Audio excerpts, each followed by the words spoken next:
عقیدہ ختم نبوت کورس، یہ جو سلسلہ ہم نے شروع کیا ہے اس سلسلے کی آج کی یہ پہلی ویڈیو ہے، جس میں آپ دوستوں کے ساتھ ایک عقلی دلیل شیئر کرنے لگا ہوں۔ جب آپ یہ دلیل، یہ پوری ویڈیو دیکھیں گے، سنیں گے، تو آخر میں سننے کے بعد جو آپ کی عقل ہے وہ پکار اٹھے گی کہ حضور علیہ السلام اللہ کے آخری نبی ہیں، حضور علیہ السلام خاتم النبیین ہیں، حضور علیہ السلام ہی تاجدار ختم نبوت ہیں۔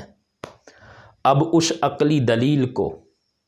آپ کے ساتھ شیئر کرتے ہوئے ہمیں انبیاء اکرام علیہم السلام جو نسل انسانی کی ہدایت کے لیے اللہ رب العزت کی طرف سے بھیجے گئے ہیں، ان کی تاریخ کو دیکھنا ہوگا، تاریخ انبیاء کا مطالعہ کرنا ہوگا۔ تو تاریخ انبیاء کو دیکھتے ہوئے یہ بات ہمارے سامنے دن کے اجالے کی طرح روشن ہو جاتی ہے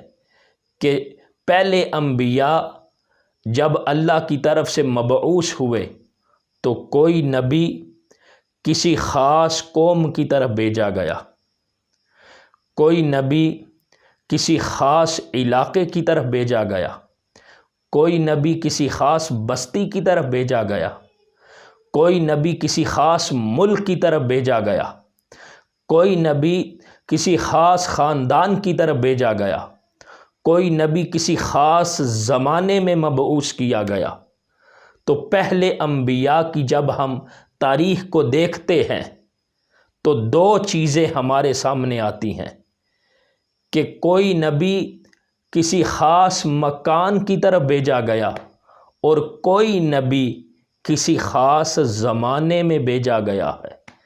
اور بعض انبیاء کرام علیہ السلام ایسے بھی ہیں کہ زمانہ ایک ہے، مثال کے طور پر حضرت یعقوب علیہ السلام اللہ کے نبی ہیں، تو اسی زمانے میں آپ کے بیٹے حضرت یوسف علیہ السلام بھی اللہ کے نبی تھے۔ اسی طرح حضرت یحییٰ علیہ السلام، تو حضرت عیسیٰ علیہ السلام بھی اسی زمانے میں اللہ کے نبی تھے۔ حضرت اسماعیل علیہ السلام،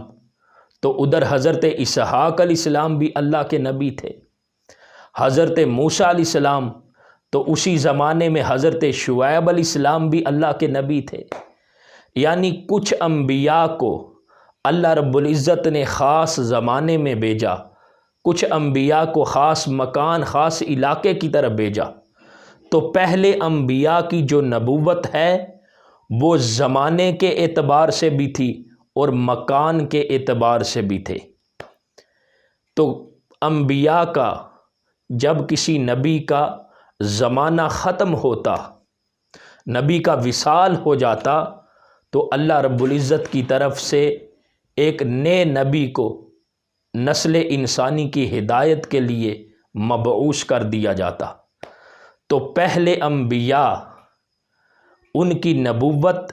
زمانے کے اعتبار سے بھی تھی اور مکان کے اعتبار سے بھی تھی، اور دوسری طرف نبوت اور رسالت کے فیض سے جو انسانیت ہے وہ بھی اپنے عروج کی جو منزلیں ہیں اس کو طے کر رہی ہے۔ انسان کی جو سوچ ہے، انسان کی جو فکر ہے، انسان کے جو عقائد ہیں، وہ بھی نقطۂ کمال کو پہنچ رہے تھے۔ تو ایک وقت ایسا آیا کہ یہ جو انسان کی سوچ ہے یہ عالمگیر ہوتی چلی گئی۔ جب عالمگیر ہوتی گئی، ادھر اللہ رب العزت نے وہ جو انبیاء کی بعثت تھی، جو انبیاء کو بھیجا تھا، چونکہ ہر نبی انسان بھی ہے، جب انسان کی جو سوچ ہے وہ نقطۂ کمال کو پہنچنے لگی، انسان کی سوچ عالمگیر ہونے لگی، تو اللہ رب العزت نے وہ جو نبوت اور رسالت کا سلسلہ ہے اس کو بھی عالمگیر کر دیا ہے۔ اس لیے کہ جب تاجدار ختم نبوت آقا کریم علیہ السلام کی بعثت ہوئی تو آپ کی جو نبوت و رسالت ہے وہ زمان، مکان، علاقے، ان ساری حدود و قیود سے بالا تر ہو گئی، بلکہ سارے جو زمانے تھے، سارے جو مکان تھے، سارا جو وقت تھا، سارے جو علاقے تھے، اللہ رب العزت نے اپنے محبوب محمد مصطفیٰ صلی اللہ علیہ وسلم کی نبوت اور رسالت کے تابع کر دیے تھے۔ قرآن پاک میں بھی فرمایا قل یا ایھا الناس انی رسول اللہ الیکم جمیعا، اے نسل بنی آدم میں تم سب کی طرف اللہ کا رسول بن کے آیا ہوں۔ کیا مطلب ہے؟ اس کا مطلب یہ ہے کہ حضور علیہ السلام ساری نسل انسانی کے لیے، مشرق سے لے کر مغرب تک، شمال سے لے کر جنوب تک، فرش سے لے کر عرش تک، حضور علیہ السلام سب کی ہدایت اور سب کی رہنمائی کے لیے اللہ رب العزت کی طرف سے مبعوث کیے گئے۔ جب انسان کی سوچ عالمگیر ہوئی تو جو نبوت اور رسالت کا دائرہ کار ہے اس کو بھی اللہ رب العزت نے عالمگیر کر دیا، اور حضور علیہ السلام کو جب نبی بنا کے بھیجا تو سارے زمانے حضور کی نبوت اور رسالت کے تابع کر دیے، سارا وقت حضور کی نبوت و رسالت کے تابع کر دیا۔ زمین سے لے کر آسمان تک، فرش سے لے کر عرش تک، کائنات کی ساری وسعتیں آقا کریم علیہ السلام کی نبوت و رسالت کے تابع کر دی گئیں، یہاں تک کہ حضور علیہ السلام کی نبوت و رسالت کا حال یہ ہے، عظمت یہ ہے کہ جب دنیا ما فیہا ختم ہوگی، وقت ختم ہوگا تو پھر محشر بپا ہوگا۔ جب دنیا ختم ہو جائے گی تو محشر بپا ہوگا۔ اللہ کی عزت کی قسم، جو محشر ہے، قیامت ہے، اس قیامت کے دن بھی نبوت و رسالت محمدی صلی اللہ علیہ وسلم کا فیض جاری اور ساری ہوگا۔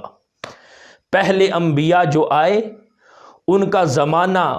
وہ سارا کچھ ختم ہو گیا،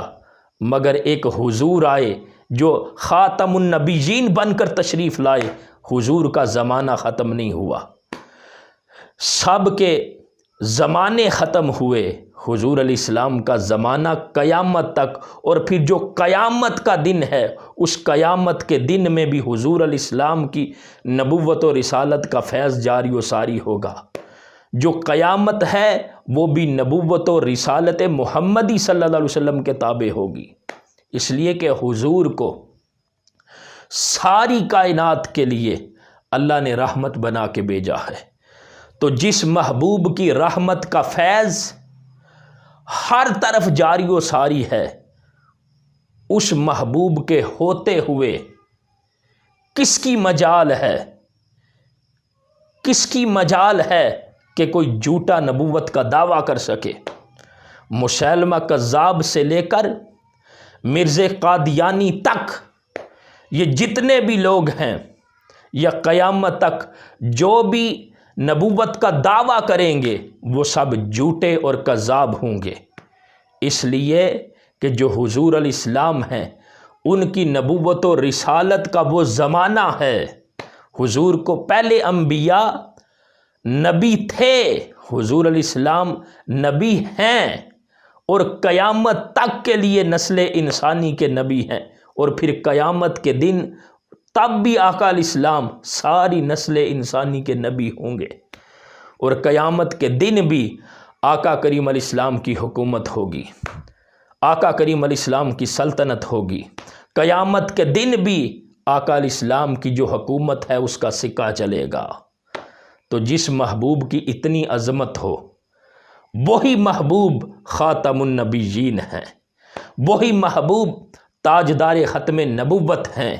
وہی محبوب اللہ کے آخری پیغمبر اور رسول ہیں۔ اگر کوئی جھوٹا دعویٰ کرتا ہے